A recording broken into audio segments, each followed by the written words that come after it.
My name is Celeste Simmons. I am 28 years old. Stop begging for attention. That is what my father said in front of 43 guests, holding champagne, the week I graduated as valedictorian. That same week, my parents threw a party with catered food and a banner in the living room. None of it was for me. I left home that night. I did not come back for 10 years. Then my sister, the golden child, the one the party was for, called me crying from a pay phone at 1 o'clock in the morning. Broke. Homeless. License revoked. What she admitted about our parents did not just break my heart, it made my blood turn cold. Before I go on, please take a moment to like and subscribe, but only if you truly connect with this story. Share your city and local time in the comments. I would love to know where you are watching from.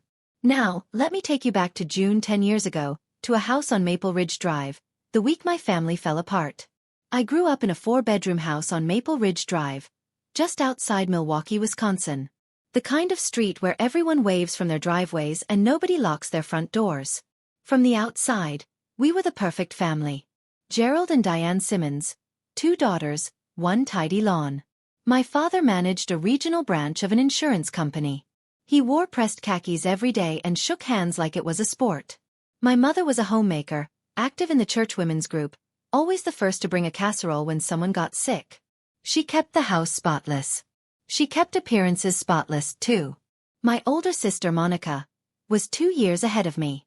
She was tall, outgoing, effortlessly charming. The kind of person who walked into a room and everyone turned. She played volleyball. She sang in the church choir. She laughed loud and easy, and people loved her for it. I was the quiet one. I got straight A's. I shelved books at the public library after school. I ate dinner without being asked twice and cleaned my plate without being told. I thought that was enough. I thought if I was quiet enough and good enough, they would finally turn around and see me. I was wrong. There is one memory that stays with me. I was 14. I had just made the honor roll for the 6th straight semester. So, I printed the certificate and taped it to the refrigerator right next to Monica's volleyball team photo and her choir award. The next morning, it was gone. I found it folded on the kitchen counter under a stack of coupons. I asked my mother about it. She did not look up from her coffee. The fridge was getting cluttered. Honey, Monica's photo stayed. At the time, I told myself it did not mean anything, but that refrigerator door was a scoreboard I was never allowed to win. And I did not know yet that the scoreboard was rigged from the start. Senior year, I had one goal, valedictorian. I took 5 AP classes. I studied until 2 o'clock in the morning most nights, hunched over my desk with a lamp and a cold cup of tea. I worked 12 hours a week at the library to save money. I wrote scholarship essays on my lunch breaks. None of it was loud. None of it was seen. That spring, the school counselor called me in and told me I had earned the top GPA in my graduating class. I would deliver the commencement speech. 700 people, my name on the program. I drove home that afternoon with the official letter on the passenger seat, and I swear the sunlight felt different. I set the letter on the kitchen table and waited for my parents to come home. My father walked past it, picked up the mail, and put the mail on top of the letter. My mother came in carrying groceries. I said, "Mom, I got something today. Can I show you?" She glanced at the table. "What is it, honey?" "I am valedictorian. They want me to give the graduation speech." "Oh, that's nice, sweetie." She turned to the fridge and started putting away milk. "Have you started on your speech? Maybe ask one of your teachers to help." That was it. I did ask a teacher, Mrs. Ruth Calloway, my AP English teacher. She was 62, sharp-eyed, silver hair, always pinned back, reading glasses on a chain around her neck. She read my first draft at her desk after school, red pen in hand. When she finished, she set the pen down, looked at me over those glasses, and she wrote one line at the bottom of the page in neat cursive. "I'm proud of you. Remember this feeling." That line from Mrs. Calloway. I would need it more than I ever imagined. Graduation week started on a Tuesday. That was the day the official valedictorian letter arrived by certified mail. A heavy cream envelope, school seal embossed in gold. I left it on the kitchen counter propped against the fruit bowl where someone would have to see it. Wednesday morning, Monica called home. She had been accepted to medical school. Within an hour, my mother had called 15 people. I could hear her from upstairs, pacing through the living room, her voice bright and breathless. Can you believe it? Our Monica. By noon, my father had ordered a banner online. White letters on navy blue, future Dr. Simmons. By Friday, the caterer was booked. Saturday the party. 43 guests packed into our backyard. Aunts, uncles, cousins, neighbors, friends from church. My father had rented a folding table for the desserts. My mother wore a new blouse. There were champagne flutes on every surface and a sheet cake with Monica's name written in lavender frosting. I came home from my library shift at 4 o'clock. I could hear the noise from the driveway. I sat in my car for a moment, my graduation gown folded in the back seat, and I told myself, just go in. Be happy for her. Maybe someone will ask. No one asked. I moved through that party like a ghost. I refilled chip bowls. I smiled at my Aunt Linda. I said, congratulations to Monica. And I meant it. I truly did. She hugged me sideways, already turning to the next person. At some point, I drifted back into the kitchen. And there on the counter, exactly where I had left it 4 days ago, was the valedictorian letter. It was pinned beneath a stack of used paper plates, soaking up a ring of condensation from someone's glass. I picked it up. The gold seal was smudged, and something inside me shifted. I walked back outside holding the letter. The yard was full. People were clustered around the dessert table, laughing, holding plates. My father stood near the grill with his arm around Monica, telling someone about the acceptance rate at her medical school. My mother was pouring champagne. I went to my mother first, touched her arm gently, kept my voice low. Mom, I have some news too. I'm valedictorian. She looked at me, smiled quickly. Oh right. That's great, honey. Then she turned back to the champagne bottle and topped off a guest's glass. I stood there for 10 seconds, maybe 15. Then I tried again, louder this time. Loud enough that the small group near the patio heard. I also graduated this week. I'm giving the valedictorian speech on Monday. The yard did not go quiet all at once. It went quiet in a ripple. A few heads turned. Aunt Patricia, my mother's younger sister, looked up from her plate. Monica glanced over. My father set down his drink. He looked straight at me and his voice did not rise. It did not need to. It cut just fine at a normal volume. Celeste, stop begging for attention. Not everything is about you. This is your sister's night. 43 people heard it. Nobody said a word. Aunt Patricia looked down at her shoes. My uncle coughed. Monica gave a short, uncomfortable laugh and turned to someone beside her. My mother refilled another glass as though I had not spoken at all. I walked back through the kitchen, through the front door, and out to my car. I sat in the driver's seat in that driveway for 15 minutes. I did not turn on the engine. I just sat there holding a smudged letter, breathing. That was the last time I cried over this family. I sat in that car and made a decision. I would never again give someone the power to make me feel invisible. But 10 years later, I would learn that what my parents stole from me that night was far less than what they had been stealing all along. Monday came, graduation day. I put on my cap and gown alone in my bedroom. I checked my reflection in the bathroom mirror. I drove to the school by myself. The auditorium held 700 people. I know because I counted the rows while I waited backstage. Families poured in. Mothers holding cameras. Fathers saving seats. Siblings fidgeting in the back rows. I watched them from behind the curtain and felt something hollow settle in my chest. When they called my name, I walked to the podium. The lights were warm. The microphone hummed. I gave the speech I had worked on for 6 weeks about perseverance, about proving yourself when no one is watching, about the quiet dignity of showing up even when no one claps. 700 people clapped. I looked at row 4, seats 7 through 10, the ones I had reserved for my family. They were empty, all 4. But in row 3, just off the center aisle, one person stood. Mrs. Ruth Calloway. She was clapping hard, both hands raised, her eyes bright behind those glasses. After the ceremony, she found me in the crowd. She did not say much.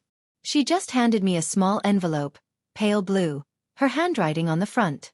Inside was a card, one line. Your parents' blindness is not your failure. Go build your life. Tucked behind the card was a business card for a scholarship coordinator at the University of Minnesota. I kept both. I still have them. That summer I applied. I got the scholarship. I packed 2 suitcases and drove to Minneapolis. I did not tell my parents I was leaving. I did not tell them where I was going. The house on Maple Ridge Drive shrank in my rearview mirror until it disappeared. And I made myself a promise. I would not look back. I did not know that the moment I left, my parents began doing something I should have discovered much sooner. Minneapolis was a fresh start. I moved into a shared apartment near campus with 2 roommates I found on a bulletin board. I worked part-time at a financial services office, filing, data entry, answering phones. I ate ramen 4 nights a week and counted every dollar. It was not glamorous, but it was mine.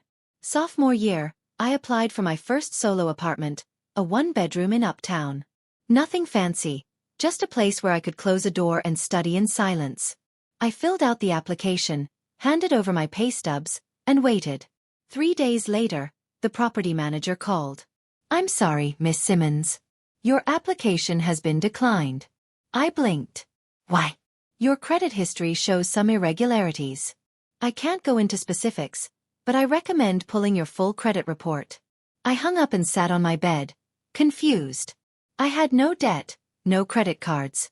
I had never borrowed a dime from anyone. I had been careful with money my entire life. I told myself it must be a system error, some mix-up with a common last name. I was 20 years old and overwhelmed with coursework. I did not have time to chase paperwork, so I let it go. I found a different apartment, a cheaper one. No credit check required, and I moved on. That was my first mistake. But I would not understand that for years. Every few months my mother called. She always sounded the same. A little wounded, a little breathless, like she was reading from a script she had practiced in front of the bathroom mirror. "Celeste, honey, I don't know what we did wrong. Your father cries at night. We just want our family back." Every time my stomach would tighten. Every time a small voice would whisper, "Maybe you're the problem. Maybe you're being selfish. Maybe you should go home." I never went home. But the guilt followed me to Minneapolis like a shadow I could not shake. I graduated from the University of Minnesota with honors, a finance degree, and 3 job offers before commencement. I took the best one, a junior analyst position at a mid-size financial consulting firm downtown. Within 2 years, I had been promoted. Within 4, I was a senior financial analyst, reporting directly to the managing partner. My boss, Margaret Thornton, early 50s, no nonsense, the kind of woman who wore reading glasses on a silver chain and remembered every number she had ever seen, pulled me into her office one morning. "Celeste, you're one of the sharpest minds I've hired in 15 years. Keep going." I thanked her. I walked back to my desk and stared at my monitor for a long time. By 26, I had my own apartment. A reliable car. A growing savings account. I was building something real. On paper my life looked like a success story. But every Christmas, I sat alone. I would cook something small. Roasted chicken, mashed potatoes, a glass of wine. I would watch the snow fall over Minneapolis and think about the house on Maple Ridge Drive. Not with longing exactly. More like a bruise you keep pressing to see if it still hurts. It always did a little. I did not talk to Monica. Not once in all those years. Every time her name crossed my mind, I saw the same image. The backyard party, 43 people, and my sister turning away with that short, uncomfortable laugh. She did not defend me. She chose their side. At least that is what I believed.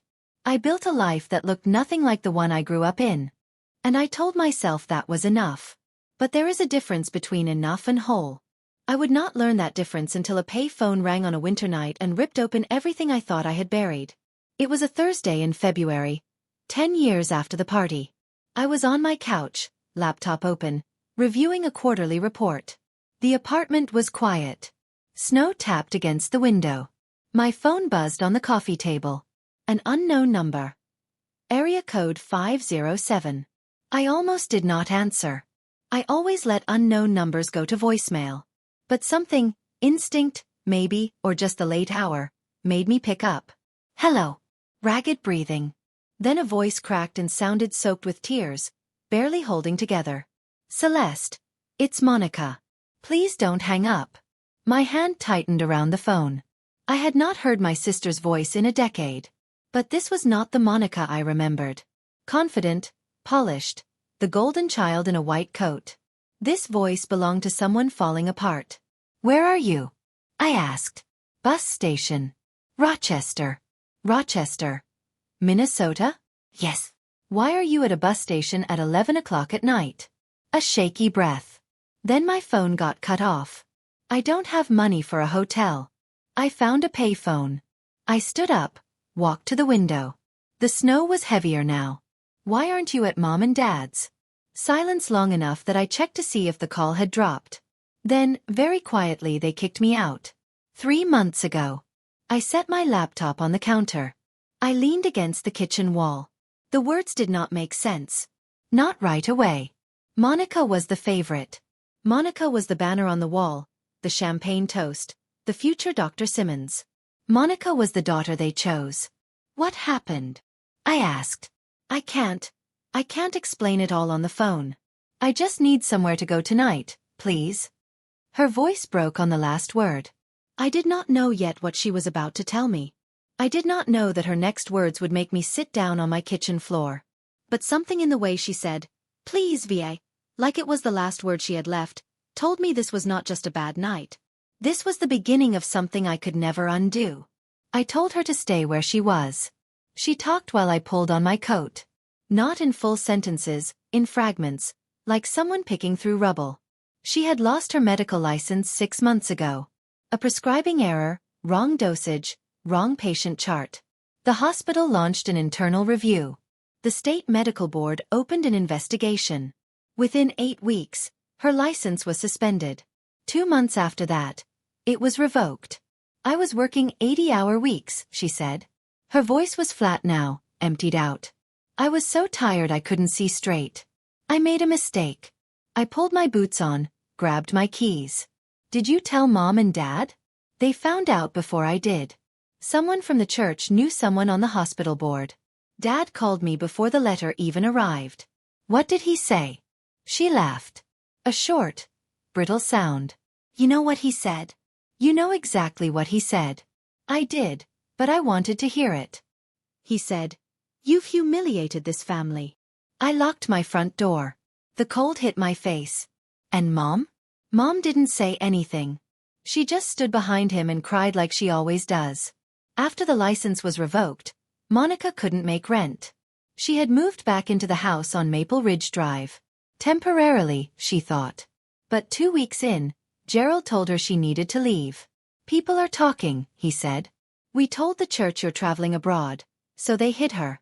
And when hiding her got inconvenient, they threw her away. They loved me as long as I was useful, Celeste. Her voice cracked again. The second I wasn't, I became you. That sentence hit somewhere deep. I did not respond to it. I just started the car and pulled out of my parking spot into the snow. But that was not the worst thing Monica told me that night. She told me about the desk. When Gerald ordered her out, Monica packed what she could. On her last night in the house, she went into our father's home office, the one room we were never allowed to enter as kids. She was looking for her birth certificate. What she found was a manila folder at the back of the bottom drawer behind old tax returns. It was full of printed emails, she said.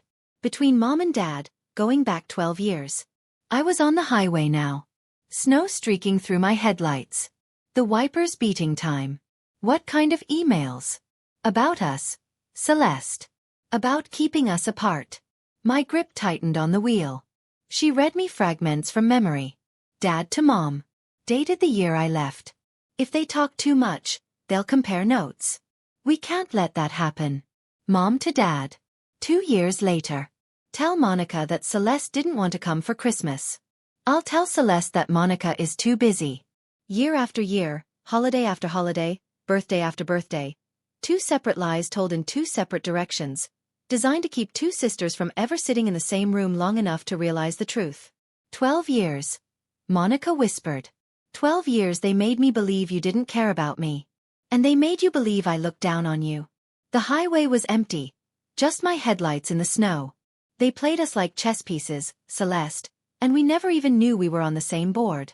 I drove in silence for a full minute. Then I said, "Is there anything else in that folder?" Monica's voice changed. It got smaller. Careful. Yes. And it has to do with money. My hands were steady on the wheel, but my heart was not.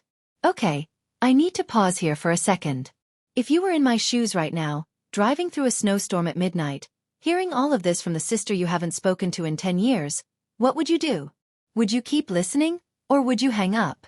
Drop a 1 in the comments if you would keep listening, or a 2 if you would hang up. And if you haven't subscribed yet, now is the time, because what comes next changes everything. Monica told me about the other papers in the folder. Behind the emails, in a separate plastic sleeve, there were photocopies of credit card applications. 5 of them, 3 in my name, 2 in hers. Each one opened within months of our 18th birthdays. Each one signed in handwriting that was not ours.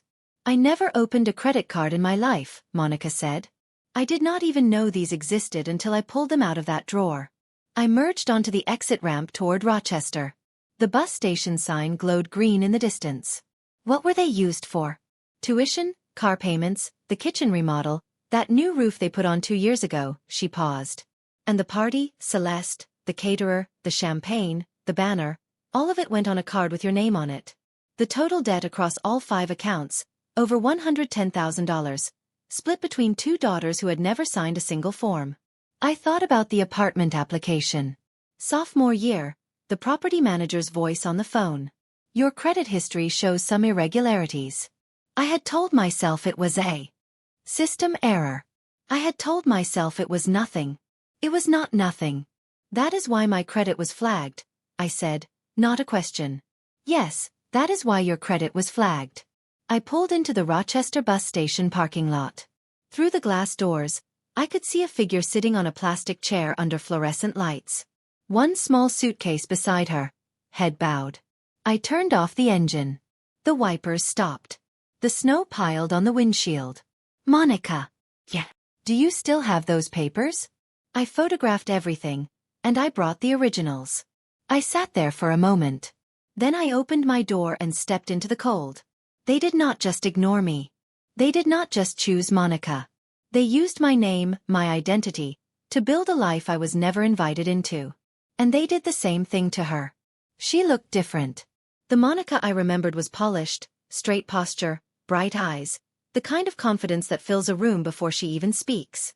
The woman sitting on that plastic chair was 15 pounds lighter, hollow-cheeked, wearing a coat that was too thin for February in Minnesota. Her hair was pulled back in a knot that looked like it had not been redone in days. She stood up when she saw me. We looked at each other across the fluorescent waiting room. 10 years. 10 years of silence built on lies neither of us chose. I did not hug her. I was not ready for that. But I held the door open. Get in the car. She picked up her suitcase. It was small, the kind you would pack for a weekend trip, not for the rest of your life. She walked past me and I smelled stale coffee and bus exhaust. We drove in silence for the first 5 minutes. I kept my eyes on the road. She kept hers on the window. Then, very quietly, she said it. I'm sorry about the party, Celeste. I should have said something. I did not respond right away. I let the words sit between us. The highway hummed beneath the tires. You're staying at my place, I said. As long as you need. She nodded. Her eyes were wet, but she did not cry. Not yet. But tomorrow morning, we're calling a lawyer. A lawyer? A lawyer? What they did isn't just wrong, Monica. It's a crime. And if we want those accounts off our names, we have to report it. She pressed her forehead against the window. They are our parents, she whispered. I know. I did not say anything else. I did not need to. She understood. The folder sat in her suitcase in the back seat. Those papers, those forged signatures and stolen names, were about to change everything, and our parents had no idea they still existed. The next morning, I sat at my kitchen table with my laptop open and Monica in the chair beside me. I pulled my full credit report. All 3 bureaus, Equifax, Experian, TransUnion. It took 4 minutes to load, and those 4 minutes were the longest of my life. 3 accounts I had never opened. 3 credit cards, each with a Milwaukee billing address. The house on Maple Ridge Drive, opened in August 10 years ago. The same month I left for Minneapolis. Total outstanding balance under my name, $67,000. The contact phone number on every application was my mother's cell. Monica ran hers next. 2 accounts, $48,000. Same address, same phone number, same forged signatures. I stared at the screen. $67,000. A number that had been sitting on my name for a decade while I lived on ramen and worked double shifts and got turned down for apartments I should have qualified for. I need to make a call, I said. A colleague at the firm had once mentioned a lawyer who handled fraud cases. I found his card in my desk drawer. James Whitford, attorney at law, specializing in consumer fraud and identity theft. I called at 9 o'clock sharp. His assistant put me through in under a minute. I laid out the facts, the accounts, the forged signatures, the timeline. I kept my voice even. I gave him the numbers. When I finished, there was a pause. 3 seconds of silence. Then James Whitford said very carefully, "This is federal. This is identity theft under 18 U.S.C. Section 128. Each forged application is a separate count." I looked at Monica. She was gripping her coffee mug with both hands, her knuckles white. Whitford's next words were the ones I was not ready for. "If you want these debts removed from your credit, you will need to file a formal report, an FDC identity theft affidavit, and a police report. And that means naming the perpetrators, your parents." 2 days later, my phone rang during lunch. Monica's name was on the screen, which meant she was using the phone I had lent her. She was calling from my apartment. Her voice was tight. "Dad just called. He doesn't know I'm here. He called your number because it's the one I answered last time." I set my fork down. "What did he say?" "He wants me to come home. He says Mom is sick." "Is she?" "She's not sick, Celeste. She has acid reflux. She's had it for 15 years. I almost smiled. Almost. He said something else. "What?" I had him on speaker. He said, she took a breath. He said, "Don't contact Celeste. That girl will only make things worse. She's always been jealous of you." I was sitting in the break room at my office, 2 colleagues at the next table, eating sandwiches, talking about a client meeting, normal life, 3 feet away. And here I was listening to my father lie about me to my sister again from 200 miles away. "There's more," Monica said. "He told me if I don't come back, he'll call the police and report that I stole items from the house when I moved out." I set my jaw. "What items?" He didn't say, but we both know what he's talking about. The folder, the emails, the credit card applications, the proof. Our father was not worried about stolen property. He was worried about stolen evidence. He just did not know that Monica had already shown it to me. He did not know that a lawyer had already seen it. And he had no idea that the documents he was trying to get back were the very things that could put him in a federal courtroom. "Don't call him back," I said. "Don't engage. Let Whitford handle it." I hung up and stared at my lunch. I was not hungry anymore. The next day, it was my mother's turn. I was at my desk when the call came in. A Milwaukee area code. I knew before I answered. "Celeste. Honey." Her voice was thin and trembling, the way it always gets when she wants something. "I've been so worried about you. I don't understand why you and your sister are pulling away from us. Your father and I, we love you both so much." I let her finish. Then I asked the question. "Mom, did you open any credit card accounts under my name?" Silence. "Not the brief kind, the kind that has weight." "What are you talking about?" 3 credit cards, my name, your phone number on the applications. Opened 10 years ago." More silence. Then her voice shifted higher, tighter, wounded. Are you accusing me? After everything I've done for you, I raised you, Celeste. I fed you. I drove you to school every morning. And now you're calling me a thief. I'm not accusing you, Mom. I'm asking, and you haven't said no." I could hear her breathing fast, shallow. Then the tears started. "I can't believe this. I can't believe my own daughter would say something like this to me. Your father was right. You've always resented this family. You've always wanted to tear us apart." Her voice cracked in all the right places. She had decades of practice. "Mom, I'm done. Celeste, I'm done trying." The line went dead. I put my phone face down on the desk. I sat very still for a moment. Then I opened my email and started drafting a message to Whitford. She did not deny it, not once. She cried, she dodged, she accused, she performed, but she never once said no. That told me everything I needed to know. 2 weeks passed. I was starting to think the worst was behind us. I was wrong. My phone rang on a Tuesday evening. It was Mrs. Calloway.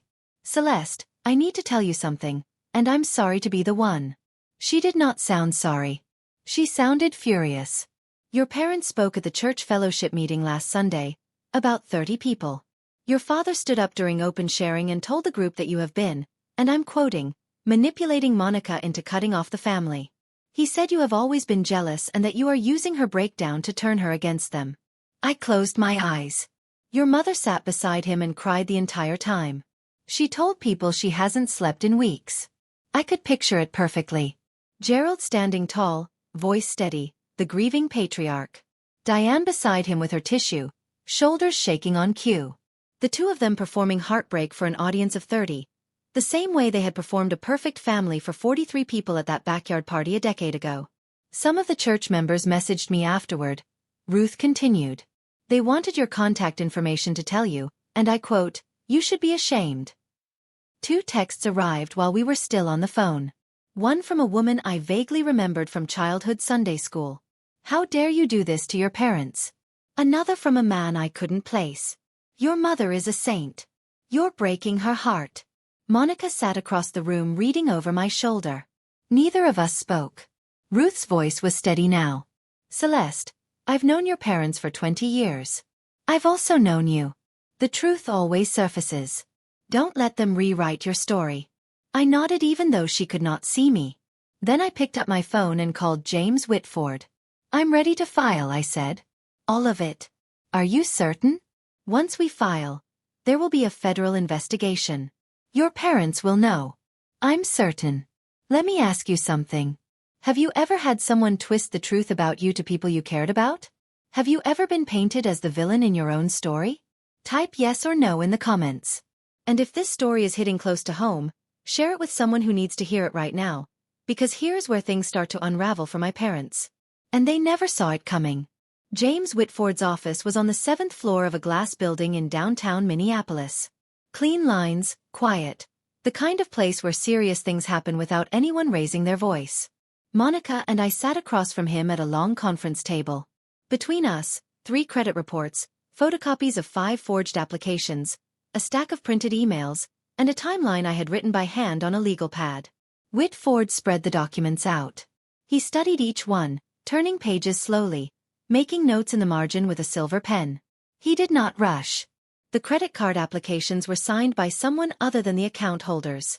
He said the contact information on every form belongs to your mother.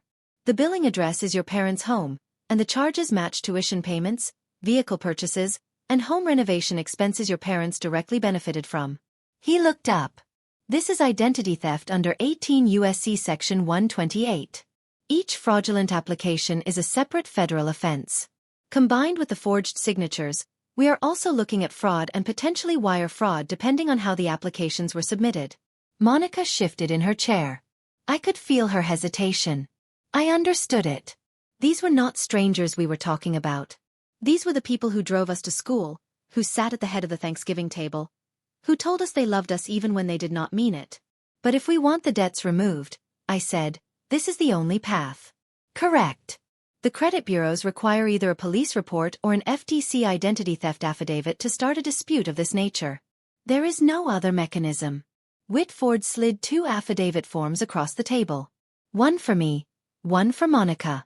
I did not sign that paper out of revenge. I signed it because my name had been used without my consent, and I had every legal right to take it back. Monica picked up the pen. Her hand hovered over the signature line. Then she signed. 2 weeks after we filed, the ripples started. I did not plan them. I did not set anything up. I went to work. I came home. I cooked dinner for Monica and me. I followed Whitford's instructions. Don't contact your parents. Don't discuss the case publicly. Let the process work. But in a community as small as the one my parents built their reputation in, Truth does not need a spokesperson. It just needs a crack in the wall. Ruth Calloway was that crack. She did not spread gossip. She did not post anything online. But when people asked her, and they did because Gerald's speech at the fellowship meeting had stirred up talk, she answered honestly. I've known Celeste since she was 14. She told Martha Greer, the church treasurer, over coffee. That girl has never been jealous of anyone. If Gerald and Diane want to talk about their daughters in front of the whole congregation, maybe they should tell the full story. Martha told her husband. Her husband mentioned it to the deacon. The deacon mentioned it to someone else. Then Aunt Patricia called me. I had not heard her voice since the party. 10 years. She had been the one who looked down at her shoes when my father told me to stop begging for attention. She had been silent then. She was not silent now. Celeste, I should have said something a long time ago. I'm sorry. What do you mean, Aunt Patricia? She was quiet for a moment. Then, I overheard your father once, years ago. He was in the kitchen with your mother and he said, she cleared her throat, open another one. Celeste never checks. I closed my eyes. I didn't understand what it meant at the time, she said. But I think I do now. And if you need someone to confirm what kind of people they are behind closed doors, I'm here. The wall was cracking, and my parents had not noticed yet. The last Sunday of that month, Gerald and Diane walked into church the way they always did, side by side, chins up, Gerald's hand on the small of Diane's back. They took their usual seats in the front row, but this time the seats around them stayed empty. People filed in, nodded politely, sat 2 rows back, 3 rows back. Nobody chose the spot next to Gerald. Nobody leaned over to ask Diane how she was doing. The fellowship that had once revolved around them quietly rearranged itself, not with hostility, but with distance. The pastor, Reverend Alan Marsh, did not name anyone. He never did. But his sermon that morning was about truth, accountability, and the sacred trust between parents and children. He quoted Proverbs. He spoke about the weight of deception carried inside a household. He looked out over the congregation and said, a family built on secrecy will eventually be undone by the very secrets it keeps. Gerald stared straight ahead. His jaw was tight. Diane pressed a tissue to her face. After the service, 3 couples, longtime friends, people who had been at the backyard party 10 years ago, approached Gerald near the parking lot. Howard and Jean Dempsey, Frank and Louise Cole, the Myers. Howard spoke first. His voice was low but direct. Gerald, we need to ask you something. Is it true you opened credit cards in your daughter's names? Gerald's face did not crumble. It hardened. My family's business is my family's business. That's not a denial, Gerald, Howard said. Diane grabbed Gerald's arm and pulled him toward the car. She was crying. Real tears this time. Or maybe the same practiced ones. It was getting hard to tell the difference. I was not there. I did not need to be. The truth does not need a microphone. It just needs one honest voice and then another until the silence becomes impossible to keep. Gerald called me that evening. I was washing dishes. The phone buzzed on the counter and his name lit up the screen. I had not seen it there in 10 years. I dried my hands, picked it up, and answered. Celeste. His voice was different. Smaller. The sharp edges were gone. What was left sounded like a man standing in a room that was getting smaller by the minute. You're destroying this family. You need to withdraw the complaint. I turned off the faucet. I opened accounts under your name because I didn't have a choice. He said, all that money went to Monica's tuition, to this family. I did it for us. You didn't do it for us. You did it for the image of us. I'll pay it back, every cent. Just pull the report. You opened 3 credit cards under my name when I was 18. You forged my signature. You used my social security number. That's not a debt, Dad. That's a federal crime. His breathing got heavier. I could hear him pacing. Do you want to see your father go to prison? Is that what you want? I don't want anything from you. I want my name back. Celeste, you told me to stop begging for attention. Remember? At the party, in front of 43 people. So I stopped. I stopped asking for anything from you, and now I'm not asking. I'm filing. Silence. Then, very quietly. And this is the part one did not expect. His voice cracked. Please, Celeste. I'm sorry. I know I was wrong, but don't send me to prison. I stood in my kitchen, phone to my ear, and I felt something I did not expect. Not satisfaction, not victory, something closer to grief. Dad, I'm not sending you to prison. You walked yourself there 10 years ago. I hung up. My hands were steady, but something in my chest was not.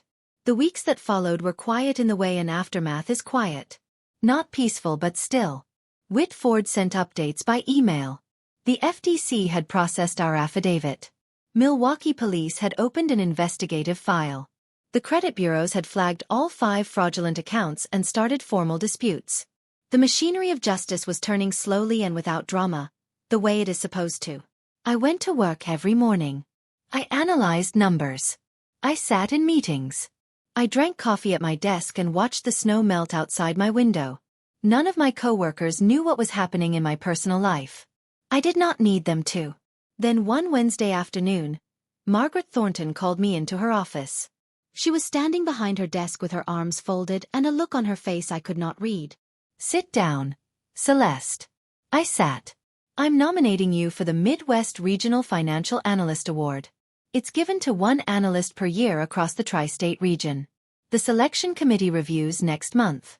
I blinked. Thank you, Margaret. Don't thank me. You earned it. Your work on the Pendleton account alone would have been enough, but your consistency over 4 years, that's what sealed it. She shook my hand, firm, brief. Then she went back to her reading. I walked out of her office and down the hallway. Halfway to my desk, I stopped. I leaned against the wall, pressed my back to it, and took one long, slow breath. 10 years ago, I stood in a driveway and cried because my father told me I was begging for attention. Now, I was standing in a hallway being told I was the best at what I do. Not because I begged, not because I performed, because I showed up every single day and did the work. I did not need my father's approval anymore. I had something better. I had my own. She showed up on a Saturday morning. No warning, no call. I opened my front door to get the newspaper and there was Diane Simmons standing in the hallway, eyes swollen, coat wrinkled, looking like she had driven through the night. Celeste, please, we need to talk. I held the door open but did not step aside. She stood in the doorway, half in and half out. Your father could go to prison, she said. Do you understand what that means? We could lose everything. You opened accounts in my name, Mom. You signed the applications. I didn't have a choice. Your father made me, Mom. Monica's voice came from behind me. She stepped into the doorway, arms crossed.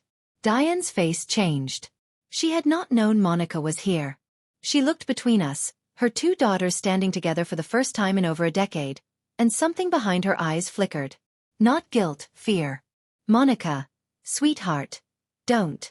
Monica's voice was steady, quieter than I had ever heard it. I read the emails, Mom. All of them, including the one where you wrote to Dad. Open another one. Celeste never checks. Diane's mouth opened, closed, opened again. No sound came out. You weren't forced, Monica continued. You took part every single time. Diane's eyes filled. She looked at me, then at Monica, then back at me. Mom, I said, I don't want you to go to prison, but I'm also not going to carry $67,000 of debt that I didn't create. You have a choice. Cooperate with the lawyer, admit what you did, negotiate a resolution, or wait for the federal investigators to come to you. She stared at me. Her lip trembled. Then she turned, walked down the hallway, and disappeared down the stairs without another word. Monica closed the door. We looked at each other. She'll tell Dad, Monica said. I know. Then what? Then they decide. That's their choice now, not ours. It took 3 weeks. Whitford called on a Friday afternoon. I was at my desk mid-report when his name flashed on my screen. They've retained counsel, he said. Their attorney reached out this morning. They want to negotiate. I leaned back in my chair. Through the window, the first green of spring was starting to push through the Minneapolis skyline. What are they offering? Full acknowledgement of the fraudulent accounts, repayment of all outstanding balances, $115,000, including accrued interest, paid through a structured repayment plan. In exchange, they are requesting that you and Monica support a plea agreement rather than pushing for a full federal prosecution. What does the plea look like? Guilty plea to identity theft. 3 years supervised probation. A financial restraining order barring them from accessing either daughter's personal information, credit, or financial accounts. No prison time. I thought about it. Not for long. Monica and I did not file this to put them in prison. We filed it to get our names back. Then this achieves that. Accept it. The paperwork took another month. Gerald and Diane Simmons entered guilty pleas in a Milwaukee federal courtroom. No cameras, no spectators, just 2 attorneys, a judge, and 2 parents who had spent 20 years building a perfect image, signing papers that admitted it was a lie. The credit bureaus removed all 5 fraudulent accounts within 60 days. My credit score climbed 190 points in 6 months. For the first time in my adult life, my financial identity was actually mine. I called the property management company in Uptown, the one that had turned me down 7 years earlier. I was not looking for an apartment. I just wanted to say one thing. The reason I was declined on my application years ago was identity theft. My record has been corrected. The woman on the phone paused. I'm sorry that happened to you, ma'am. I didn't ask for my name back out of revenge. I asked because it was mine. That was always enough. News does not travel fast in a community like the one my parents built their lives around. It travels slowly through glances, through silences, through the things people stopped saying. Nobody in the church congregation held a meeting. Nobody made an announcement. But within weeks of the plea, the quiet rearrangement that had started on that Sunday morning became permanent. Gerald and Diane stopped attending services, not because they were asked to leave. Reverend Marsh would never do that, but because the space they had occupied for 25 years no longer felt like theirs. The front row seats stayed empty for 3 weeks before someone else filled them. Their friends, the Dempseys, the Coles, the Myers, stopped calling, not out of cruelty, out of embarrassment. We believed them, Jean Dempsey told Aunt Patricia. For 10 years we believed every word. Patricia kept me informed. Short phone calls once a week. She did not add opinions. She just told me what she saw. Your father put the house on the market, she said one evening in late spring. They're using the equity for the restitution payments. They're moving into a 2-bedroom rental on the south side. I sat with that for a moment. The house on Maple Ridge Drive, the tidy lawn, the refrigerator with Monica's photos, and my vanished honor roll certificate. How is he? I asked. I did not know why I asked. He's quieter, Patricia said. Your mother too. They don't go out much. Thank you for telling me, Aunt Patricia. Of course, sweetheart. I hung up and stood at my kitchen window. The trees along my street were starting to bloom. He spent his whole life building an image, and in the end, the truth did not destroy it. It just turned the lights on, and the people around him finally saw what had always been there and looked away. Monica lived with me for 3 months. I will not pretend those months were easy. We were 2 women in our late 20s, sharing a 1-bedroom apartment, carrying 2 decades of damage we were only beginning to understand. There were good nights, cooking together, watching old movies, laughing at things that probably were not that funny. And there were bad nights. One evening in March, I said it. The thing I had been holding since the party. Why didn't you say something that night when Dad told me to stop begging? You just laughed. Monica put down her fork. She looked at the table for a long time. Because I believed him, she said. I thought you were being dramatic. They had spent years telling me you resented me, that you were jealous, that you wanted to ruin every good thing that happened to me. And I believed it. All of it. For 10 years. For 10 years. We sat in silence. The heater clicked. I'm sorry, Celeste. I don't know how to make it right. You don't have to make it right. You just have to be honest. We started therapy separately. Different offices. Different therapists. Monica worked through the pressure of being the golden child, the impossible weight of a role she never chose. I worked through the invisibility, the guilt, the years of wondering if I was the problem. Monica found a job in April, a community health outreach coordinator at a non-profit clinic. She used her medical knowledge without needing a license. The pay was modest. She did not care. First time in my life I'm working because I want to, she told me one evening, lacing up her sneakers for an evening walk. Not because Dad needs a doctor in the family portrait. By May, she had moved into her own apartment, 15 minutes from mine. Healing is not a straight line. Some nights we argued, some nights we just sat together in silence. Both were necessary. The award ceremony was held at the Grand Marquette Hotel in downtown Minneapolis. A ballroom with tall windows, white tablecloths, and 200 people from financial firms across the Midwest. I wore a navy dress I had bought for the occasion. Simple. Professional.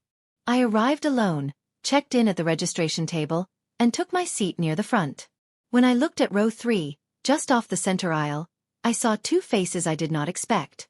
Monica, and beside her, Ruth Calloway. Ruth had flown in from Milwaukee that morning.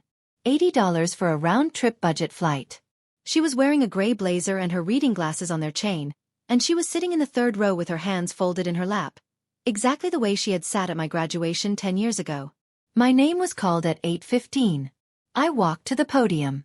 The microphone hummed. The lights were warm. 200 people looked up at me. I kept my speech short. 10 years ago, someone told me I was begging for attention. I carried that sentence with me for a long time. Tonight, I'm not begging for anything. I'm standing here because I earned this. And I want to thank the people in this room, and a few who aren't. Who saw that before I could. The room applauded. I looked at row 3. Monica was crying. Not the broken, ragged tears from the bus station. Clean, quiet tears, the kind that come when something lost is finally returned. And Ruth Calloway stood, both hands up, clapping hard, the same way she had stood in that auditorium a decade ago when 700 people applauded and 4 chairs sat empty. After the ceremony, she found me by the coat check. She pulled me into a hug, brief, firm. You see, she said, I told you. Remember this feeling. The same woman who stood for me at 18 stood for me at 28. But this time, she was not alone. 6 months after the ceremony, a letter arrived. Not an email, not a phone call. A handwritten letter in a plain white envelope, postmarked Milwaukee. My father's handwriting, tight, slanted, the same penmanship he used on insurance forms my entire childhood. I sat on my couch and opened it. 2 pages, blue ink. He did not start with an apology. He started with an explanation, or something close to one. He wrote about growing up poor in a town where nobody had anything. About dropping out of his first year of college because he could not afford it. About filing for bankruptcy at 30 and the shame that followed him like a second shadow. I thought if this family looked perfect, then maybe we would be. I thought if people saw Monica in a white coat, they'd see me as something more than a man who went broke at 30. I was wrong. I built a house on lies and I told myself it was love. Then he wrote this. I know I was wrong about you, Celeste.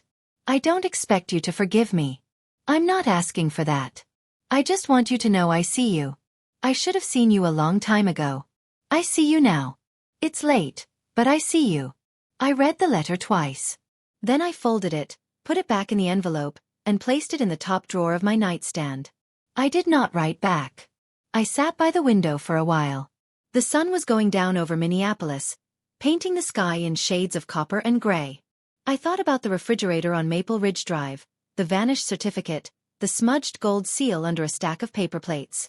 He finally saw me, but I no longer needed to be seen by him. That is the difference 10 years makes. I did not close the door on my father that night, but I did not open it either. I just let it be. Neither locked nor wide. A boundary, not a wall. The difference matters. So, here is where I am now. I am 28. I live in a 1-bedroom apartment in Minneapolis with a small balcony that overlooks a row of elm trees. In the fall they turn gold. In the spring, they fill the street with that soft green light that makes everything feel possible. My credit score is the highest it has ever been. I am saving for a down payment on a house, a real one, with my name on the deed and nobody else's. I go to work every morning at a job I love. For a boss who tells me I am sharp instead of telling me I am too much. Monica lives 15 minutes away. We have dinner together every Thursday, not because someone told us to, but because we want to. Sometimes we cook. Sometimes we order Thai food and eat it on our couch with a movie playing in the background. We do not talk about our parents every time, but when we do, we talk honestly. That is new for us. It is still hard. It is getting easier. Monica calls our father once a month. Short, polite, careful. She sets a timer on her phone. 15 minutes, no more. She says it is enough for her. I respect that. I do not judge it. Everyone draws the line where they need to. I do not call him. I do not call my mother. The letter sits in my nightstand drawer, still unanswered. Every Christmas, Ruth Calloway sends me a card. Last year she wrote, "Still proud. Always proud." I stuck it to my refrigerator with a magnet.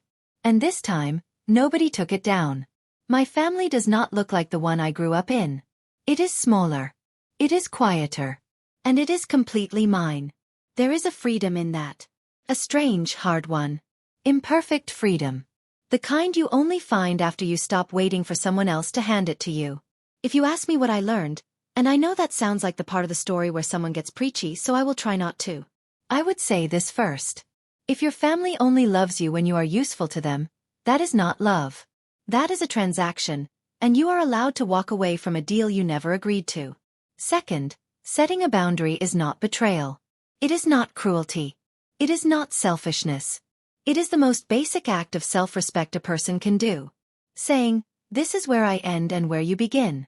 I spent 18 years with no boundaries and 10 more years learning how to build them. I wish someone had told me earlier, you do not need anyone's permission to protect yourself.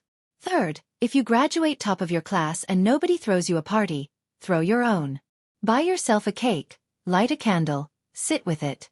You earned that moment, and no one else's silence can take it from you. And fourth, this is the one that took me the longest to understand. If someone tells you, "Stop begging for attention," when you are sharing something you are proud of, the problem is not that you are too much. The problem is that they are offering too little. And that gap is not yours to fix. I am not telling you what to do with your family. I do not know your story. I do not know your parents, your siblings, your history. But I know this. The people who are supposed to love you should not be the ones who make you feel invisible. And if they do, you are not required to stay in the room. Setting a boundary is not abandoning your family. It is refusing to abandon yourself. That is what I learned the hard way over 10 years. And I would do it all again. I started this story with a girl, 18 years old, sitting in a parked car in her parents' driveway, holding a smudged letter, crying in the dark, while 43 people laughed and clinked glasses in the backyard behind her. I am 28 now. I do not cry over them anymore. Not because I do not feel anything. I feel everything. I feel the weight of what was lost and the relief of what was found. But I have learned the difference between tears that heal you and tears that keep you small. I do not waste mine on people who never earned them. My father told me I was begging for attention. He was wrong. I was not begging for attention. I was asking to be seen by the people who were supposed to see me first. And when they refused, I learned to see myself. That is not a Hollywood ending. There is no dramatic courtroom scene. No tearful family reunion on a porch somewhere. Some stories do not end with a hug. Some stories end with a woman standing in her own apartment, hanging a card on her own refrigerator, and knowing for the first time that she is enough. If you are out there right now and you are the one your family forgot, the quiet one, the good one, the one who did everything right and still got overlooked, I see you. Your story matters. Do not let anyone tell you otherwise. Dad said I was begging for attention. He was wrong. I was asking to be seen. And now I see myself. Thank you for staying until the end. If this story meant something to you, drop a comment and tell me, what boundary did you set that changed your life? I read every single one.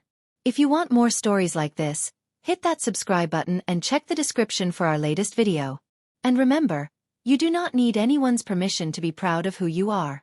I will see you in the next one.